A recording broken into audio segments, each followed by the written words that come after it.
At my daughter's birthday, my father gave her a dollar store comb and said, "Pretty things aren't for kids like you."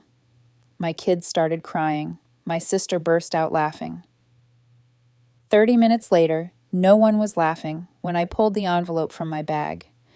And I don't think I've ever hated my father more than I did that day. And the worst part, my mother just stood there beside him like she always does, like his shadow, nodding silently while he tears people down. I used to think maybe she was scared of him, but after everything, I think she just enjoys watching. I think they both feed off cruelty. His, the loud, obvious kind, and hers, the quiet, smirking kind that lets you know she's never going to be on your side. It was my daughter Lily's 7th birthday. She'd been counting down for weeks, drawing pictures of her dream cake, writing little invitations for her classmates, even asking if Grandpa and Grandma would come. I told her yes. I didn't want to, but I said yes anyway. I guess I still had this tiny voice in the back of my head whispering maybe they'd surprise me. Maybe they'd act like the grandparents she deserved. They didn't. The party was at one of those indoor play places.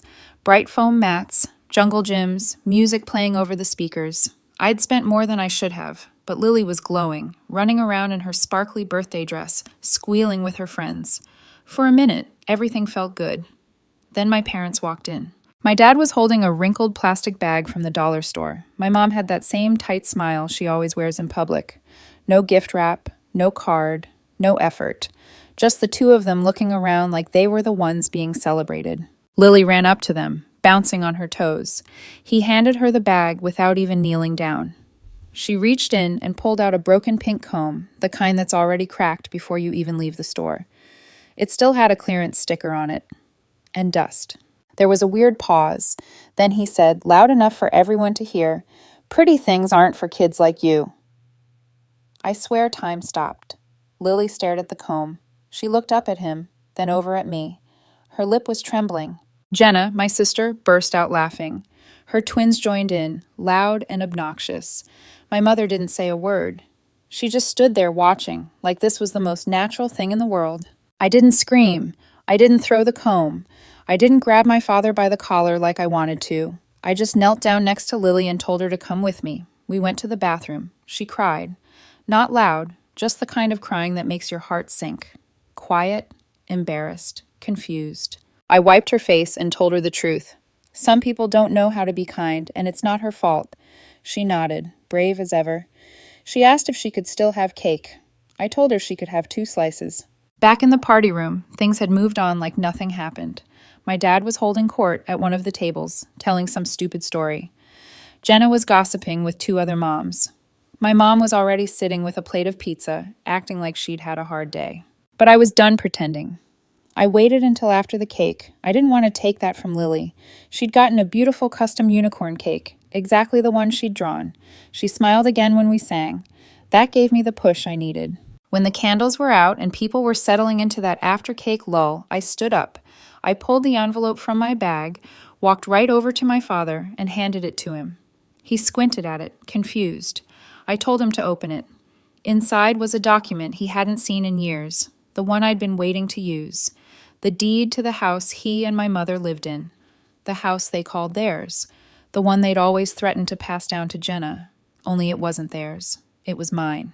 I hadn't kicked them out before because I was still renting, paying someone else's mortgage while they lived for free, in the house I legally owned. But I'd reached my limit. I wanted a home for Lily, a real one, and now I had it. He looked up at me, then down at the papers. His face turned red. My mother grabbed the envelope and started reading. Jenna stopped laughing. That was the moment everything shifted, and I wasn't even close to done. After breakfast, I drove over to the house. I still called it that. The house, not my house. Not yet. I think part of me still associated it with pain, with being 16 and told I couldn't eat dinner until my room was spotless, with being 18 and hearing my dad tell me I'd never make it without their help, with my mom whispering to relatives that Jenna had turned out better. But standing there that morning alone in the driveway, I saw it differently.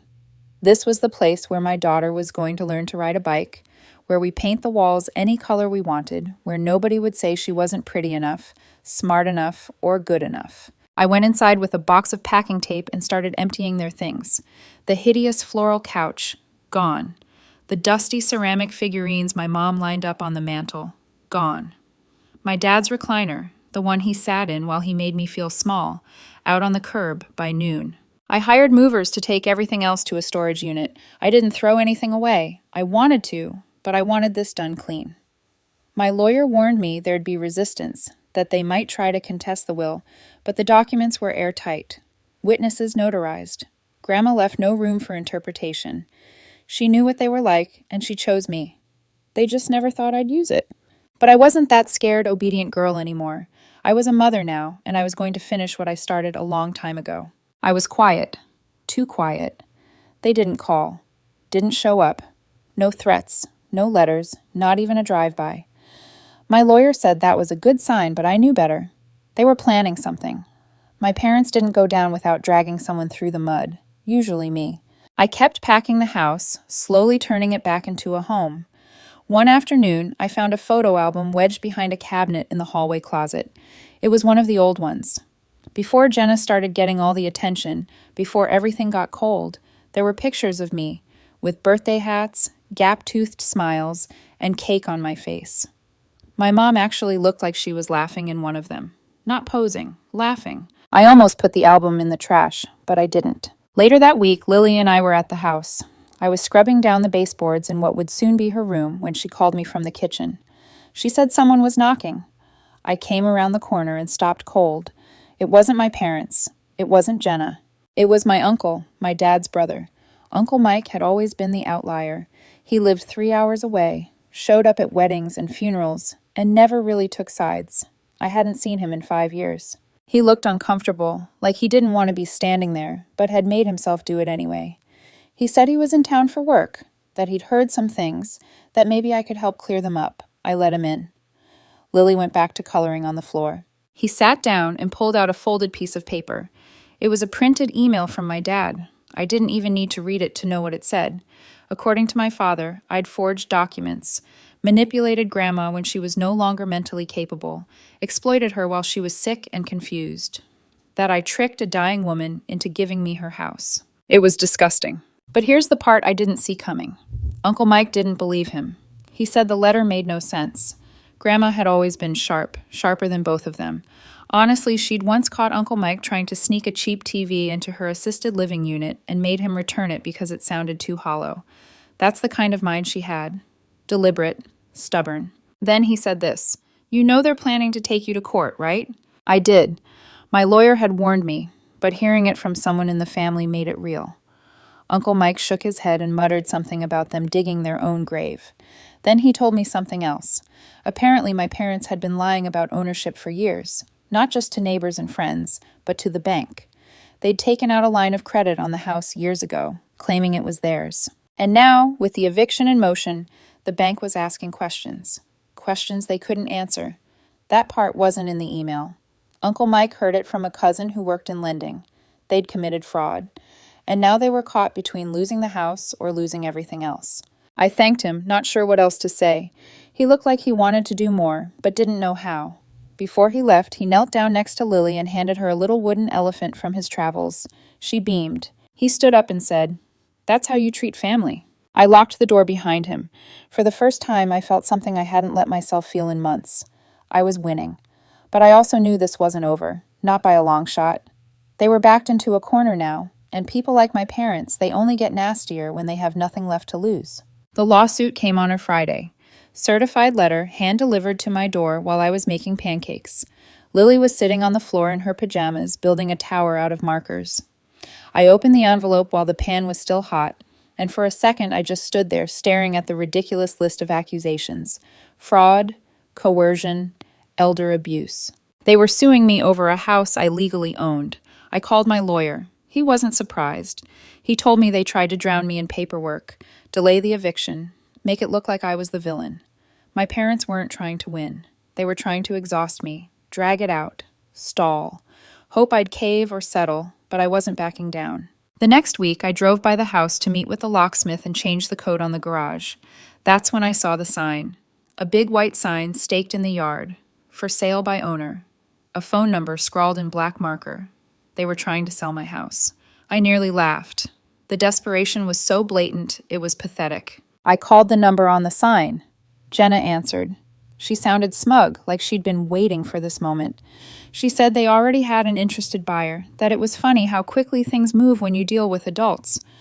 I told her she might want to let the potential buyer know they'd be purchasing stolen property. She hung up. I called the county office that afternoon and reported it. Then my lawyer filed a cease and desist. The sign came down the next day, but the damage was done. I had neighbors calling, asking what was going on, why there were rumors the house was being sold out from under me. That weekend, I got the first anonymous message.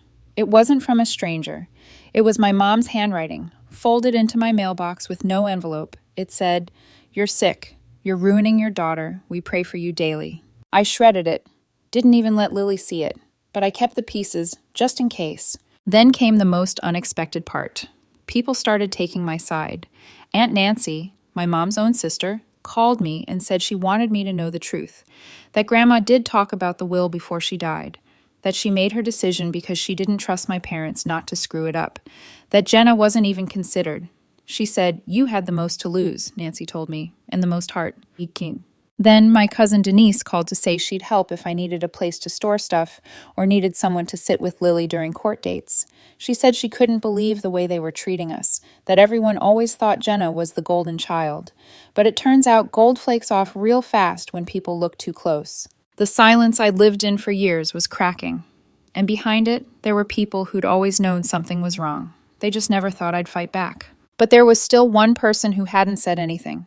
My grandmother's best friend, Lorraine, the one who'd taken care of her in the last few months, the one who knew everything. I decided to visit her. She opened the door wearing one of Grandma's old cardigans and hugged me before I could say a word. She already knew why I was there. She said Grandma had been very clear. The house was for me because I needed stability, because I was kind, because I had the backbone my parents lacked. Then she handed me something I didn't know existed. A sealed envelope in my grandmother's handwriting, dated 2 weeks before she passed. Inside was a letter, and what was written in it changed everything. It took me 10 minutes to open it. I sat in my car with the envelope in my lap, staring at my grandmother's handwriting like it might dissolve if I touched it too hard. The date was clear, 2 weeks before she died, while she was still lucid, still bossing nurses around and arguing about what brand of crackers they gave her. When I finally peeled it open, the smell hit me first, that old paper smell. Then I unfolded the letter and saw my name written just like she used to write it, Amber Lee. No one had called me that since I was a kid. The letter wasn't long, but every word hit like a brick to the chest. She said she knew what my parents were like, that she'd spent years watching them chip away at me, and that it broke her heart. She wrote that Jenna had always been a mirror of my mother, cold, performative, calculated, that they only understood love when it made them look good. She said she left me the house not because I needed it more, but because I would use it right. "You'll make it warm again," she wrote. "You'll fill it with laughter. You'll fix what they broke." And then at the bottom, something I hadn't expected at all, a short line. "If they contest this, give Lorraine the key." That was it, no explanation. I called Lorraine right there in the car. She laughed when I asked, said she was wondering when I'd find it. Then she told me to come by the next morning. She had something for me. I barely slept that night. Lily curled up next to me after a nightmare, and I just let her stay. I watched her breathe for hours, wondering what kind of world I was dragging her into. But I also knew I was doing this for her, so she'd never have to sit on the edge of her bed wondering why her family didn't want her to shine. The next morning, Lorraine handed me a small wooden box. It was heavier than I expected. Inside were 3 things: a USB drive, a handwritten list of names, a folded document notarized and dated, a second addendum to my grandmother's will. Lorraine said Grandma had been planning for this. She guessed they'd try to fight it, try to twist it, ruin it. So she gave Lorraine copies of everything. Not just the will, not just her final wishes, but recordings, dozens of them. The USB drive had audio files. My grandmother alone, talking through every reason for every choice she made, clear and detailed. She spoke about my parents' manipulations, about Jenna's obsession with appearances, about overhearing my father joke that Amber can't even keep a man. How's she going to keep a house? She had receipts, names, dates, even stories from people I'd never met. Apparently, she'd asked friends to write statements in case it went to court. The list of names, people ready to testify, neighbors, caregivers, even a former nurse. The addendum? A clear clause.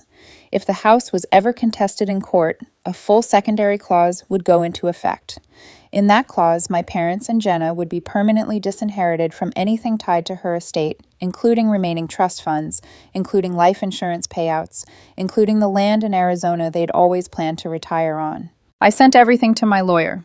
3 days later, he called me and said, "They just lost everything." By the end of the month, my parents were out of the house. Jenna tried to post some vague story on Facebook about betrayal and family snakes. It got 5 likes, all from people I hadn't spoken to since high school. They moved into a 2-bedroom apartment across town. I heard Jenna had to take on a second job to help with rent. And me? I moved into the house with Lily. We painted the walls lavender and sunshine yellow. We planted tomatoes in the backyard. We hung a swing from the old oak tree. They never apologized. Not to me, not to Lily, not even once. But I didn't need it. They thought I'd ruin the family, that I'd bring shame. What they couldn't understand was this. There was no family to ruin. They'd burned it years ago.